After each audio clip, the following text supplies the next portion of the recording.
কমানো, দ্রব্যমূল্যের ঊর্ধ্বগতি, খালেদা জিয়া সহ সমস্ত রাজবন্দীর মুক্তির দাবিতে আজকের বিক্ষোভ মিছিলে সম্মানিত বিএনপির সদস্যবৃন্দ, আসসালামু আলাইকুম। আপনারা জানেন যে এই অবৈধ বুটচুর সরকার কত ফন্দি ফিকির এখন শুরু করে দিয়েছে। আমাদের লক্ষ লক্ষ কোটি মানুষ এই সরকারের এগেইনস্টে, এই সরকারের কাজকর্মে সবাই অতিষ্ঠ।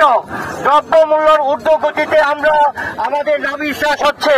সাধারণ মানুষ আজকে না খেয়ে থাকছে, তাদের ক্রয় ক্ষমতার অধিকার হারাচ্ছে।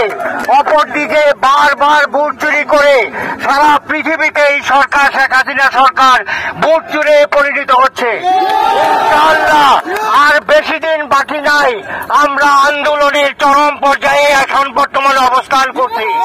অল্প কিছুদিনের ভিতর এই সরকারকে, এই অবৈধ বুটচুর সরকারকে নামিয়ে ইনশাআল্লাহ গণতন্ত্রের অধিকার পুনঃপ্রতিষ্ঠা করব এবং খালেদা জিয়াকে আবার প্রধানমন্ত্রী বানাবো ইনশাআল্লাহ।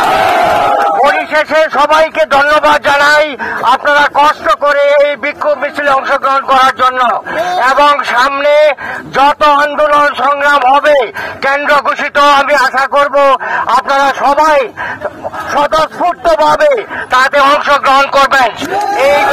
এই ধন্যবাদ ব্যক্ত করে সবাইকে ধন্যবাদ জানিয়ে আজকের এই বিক্ষোভ সমাবেশ এখানে আমি সমাপ্ত ঘোষণা করছি।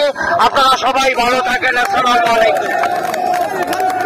সংগ্রামী ছাত্র বন্ধুরা, বাংলাদেশ জাতীয়তাবাদী দলের যে সকল কর্মসূচি আসবে এরকম ভাবে আমরা